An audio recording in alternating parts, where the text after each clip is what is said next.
holding your favorite stick. Oh gosh, the little face. What? Hang on, oh my god. Hello, welcome to another episode of Smash or Cast. I got all of these molds from an abandoned shed. I brought them back. They've been cleaned up and picked up by my studio assistants to play a game of Smash or Cast. This is the game where we either choose to smash the piece inside or cast it again. We have 4 molds today. These are it. I'm very excited and I can't wait to see what you think of them, and I can't wait to see what I think of them too. So let's get into it.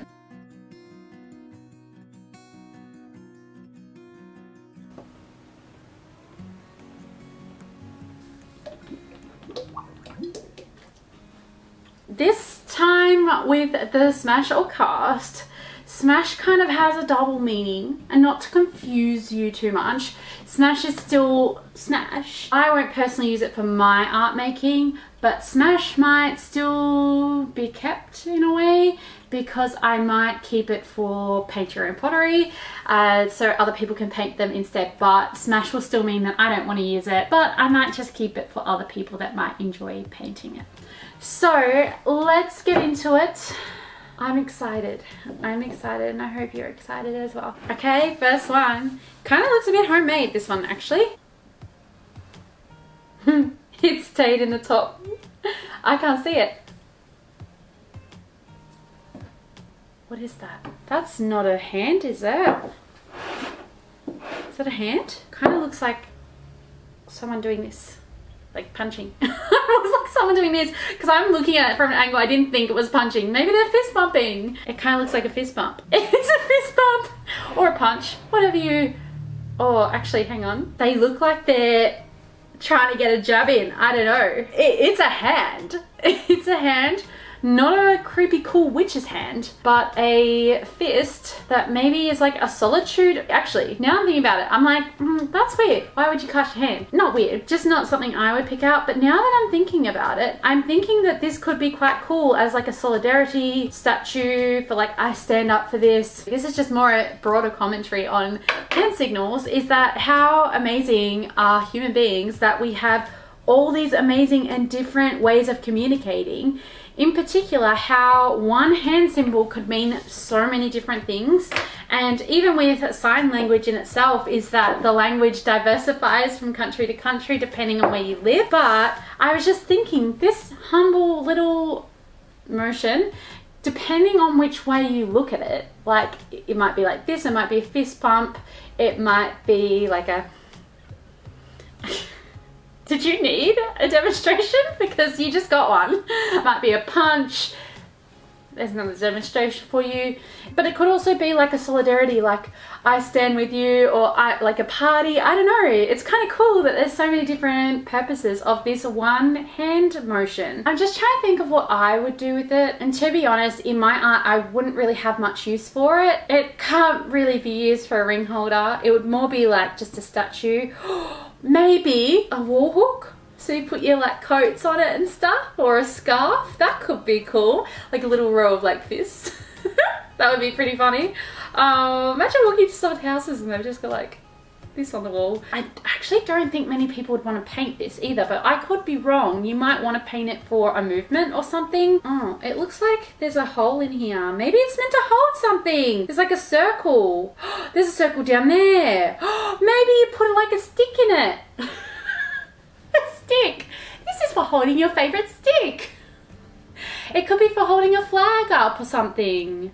That could be cool if we had like a little flag in there. Back to my decision. For this piece, it's a smash. Also, before I smash this hand, I just wanted to put a little health and safety thing in here because I've seen it happen before and it's also made it into the news. Please, please, please do not cast your body parts, no matter what body part, in plaster. Plaster has a chemical reaction that causes it to heat up. When you're setting plaster molds, and any plaster for that matter, it heats up as the chemical reaction happens, and what happens is it turns to boiling point, but it goes rock hard. It is hard and it's boiling, and so if you have your hand in that whilst it's casting and waiting for it to set, it has been known to cause amputations. I just wanted to put that out there. If you do want to cast your body, please do it in a safe way first. I'm not exactly sure which silicons are good. There's a particular silicone that is made for casting body parts. Please do a silicone mold first. Pour that up for a rock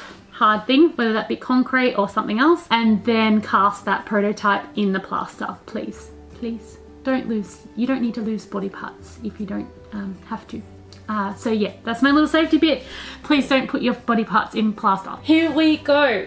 This one is our hand, and it is time to smash it. Do I fist it? Should I fist bump it? Oh, it's gonna hurt my hand if I hit the table. I won't go super aggressively. I'm gonna do it.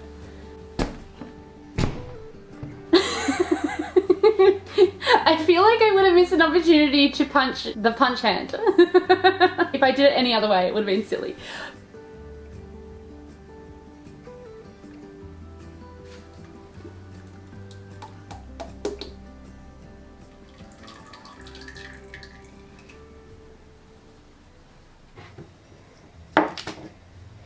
Okay, we've got another little one. I should do some of the really tiny ones. There's a lot of little tiny ones as well, but let's open it up. Oh gosh. Oh gosh. Oh my gosh. I literally think I've seen a horror movie with this character in it. Oh my gosh, you are a creepy little thing, aren't you? Gosh. I don't know about this. It's laying down. It looks like an elf. It looks like an elf that's laying down, and I think because it is blank and the eyes aren't filled in, it looks super creepy. But the eyes aren't just circular, because usually when they're circular, they feel really cute and like you can see how big and doughy their eyes are gonna be. These ones are more like catty, like cat eye shape, which is kind of why I think it looks a bit more creepy than I expected in comparison to another mystical creature. I mean, warming up to me. It's a little bit creepy. It's a little bit creepy. I want to get it out. It's an elf laying down, just having a good time, and I'm just here to judge it. And I feel kind of guilty about that because, I mean, this little fella's just chilling and I'm here making them feel bad about themselves, and I feel really mean now. Honestly, it's really cute. If I visualize it all with color and finished up, it's really cute. It's a really sweet figurine. I would love to see it on people's benches, but whether I want to paint it myself, I don't think so. I'm kind of contradicting myself because I was going to say I like gnomes, but elves are a little bit different.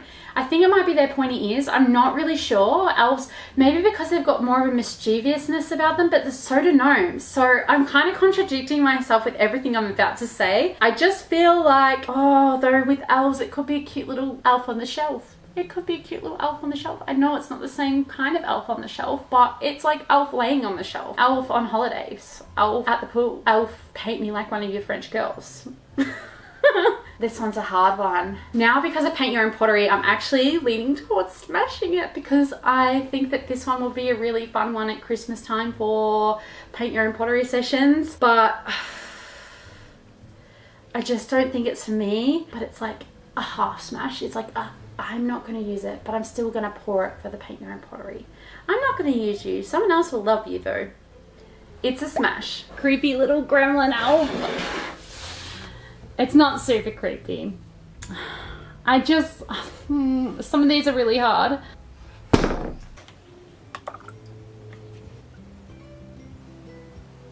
Oh no.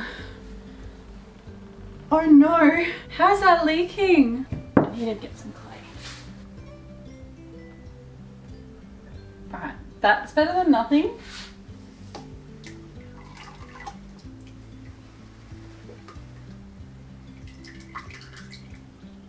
We're doing the big one last, in case you were wondering. This one actually leaked really badly on the bottom, but I plugged the hole up. It took a really long time for it to settle, so I'm hoping that the middle one, because there's 3 individual holes in here, I'm hoping that the middle one is okay. As for this mold in itself, it's very worn out. It's very worn out, which gives me signs that it was very well loved. So I'm curious to know what was so loved, because usually when they're well loved, I don't like them, but we will see. It's going to be a little bit harder to pull apart because of that leak, but we might damage this one, but now that we know about the leak, we can fix it. Oh, no, it's coming apart. Now that we know about the leak, we can plug it up before it happens.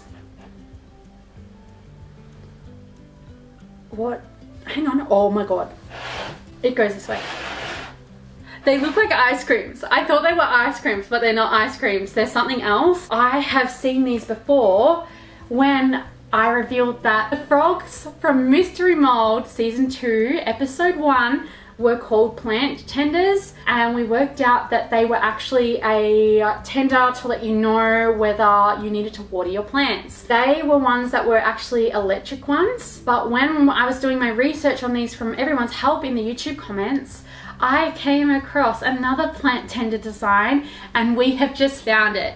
That plant tender design is that it's hollow. The porous ceramic allows the water to seep into the soil from the bottom part, so you just keep topping it up. Now, I have just opened these up. They look like ice creams because they've got cones on the bottom and then a design on the top that you fill up. We have a little barrel, a snail, and 2 mushrooms. That is so cute. I was gonna squeal, but I felt like that would be annoying, so I didn't. But I am internally squealing at how adorable and cool these are. This is definitely a keeper for sure. It's just a matter of figuring out what I want to do with these, because my clay is a high fire clay. It's one of the higher firing clays. It's a middle range one. So with the plant tenders, you need a porous clay, so that's something like a terracotta or an earthenware clay, and I don't use that, and I try not to mix up my clays because it's different kiln firings, and then they make enough of each kiln firing of each temperature, and it just gets a little bit complicated. Really simple, but like a little bit complicated to schedule around firing it. And I could mix them up and then have melted mess, and I don't want that mix up. I just want to keep my clay all the same. Because my clay is not porous,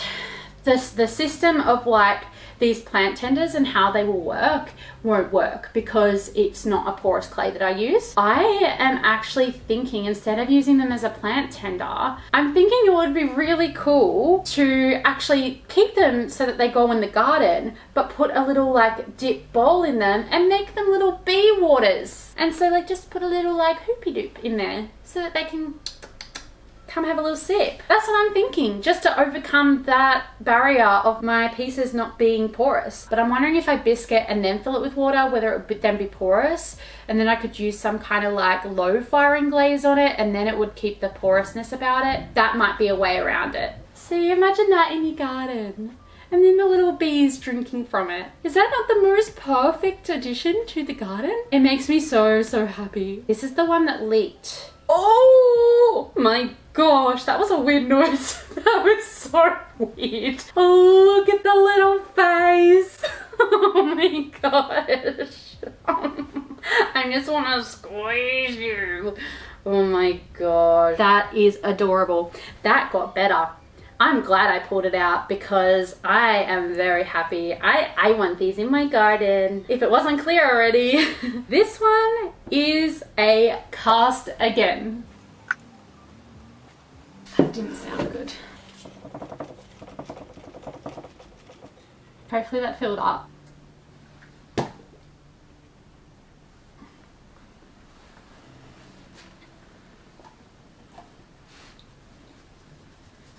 So, this one here is a big one. It actually has instructions on the side. It says, in greenware, carve slot in lower eyelid, carve out upper lid slightly. So it's something with eyes. Check fit in bisque after glaze fire. Place inside lower lid slot. Check fit and position. Apply silicone glue to back of eye. Repeat step 3. So that's interesting. What could it possibly be where it has eyes? Oh my goodness, that is magical. Oh, I see what they mean about the eyes. Oh my gosh. This is a absolutely stunning dragon. Oh my gosh, this episode's been so hard. I'm just thinking about the fact of some of these decisions. This dragon is amazing, like amazingly detailed. The scales are unreal.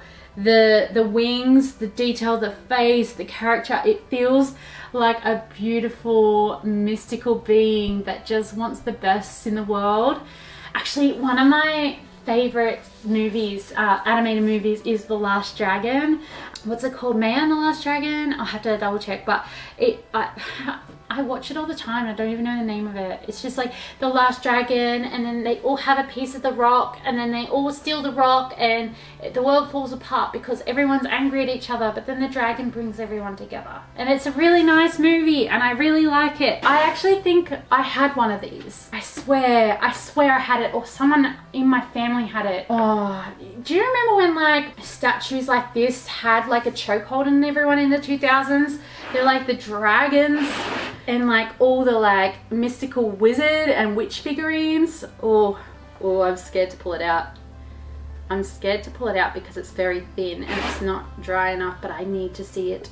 I need to see you out of here. Oh my gosh, it's going to fall apart, I reckon, when I pull it out. Whoop. Wow. Wow. Aren't you gorgeous? Oh my gosh, so it sits on a shelf. Wow. Someone had to make the first one of this, and that's just so impressive to me. Adding all those little scale details, getting all the proportions and shapes right. That's amazing. That is so cool. So that makes my decision really hard. I'm just trying to think if I feel creatively inclined to do this piece, and yeah, just how I feel about doing this piece. I definitely think it's an excellent piece for Paint Your Pottery and for other people to paint up. Because how cool is this? I just can see how many people would love to paint this. I'm gonna upset people. And you already know what my decision is by forwarding with that. I think people will love painting this, and I'm excited to see the different colors and shades people pick and choose to paint this. It just doesn't need anyone's artistic, like my style, added to it. It already has its own style, and it just needs the coloring and the whimsy and the life given into it, not the stylizing of it. I think you all can kind of see it in the color that you're imagining it in. Maybe you're imagining purple, green, maybe red and orange. I'm sure every single one of you out there is imagining this as a different color than what I am. I was seeing like pink and purple, but maybe you're seeing something totally different. And my point being is that you can already visualize what it's going to look like. It doesn't need an artistic makeover by me, and I think that I would just love to see other people paint this up and save my time for something that really needs a transformation. Not a mean smash, it's a smash so that someone else can create you, okay? For me, it's a smash. Oh, I'm so sorry.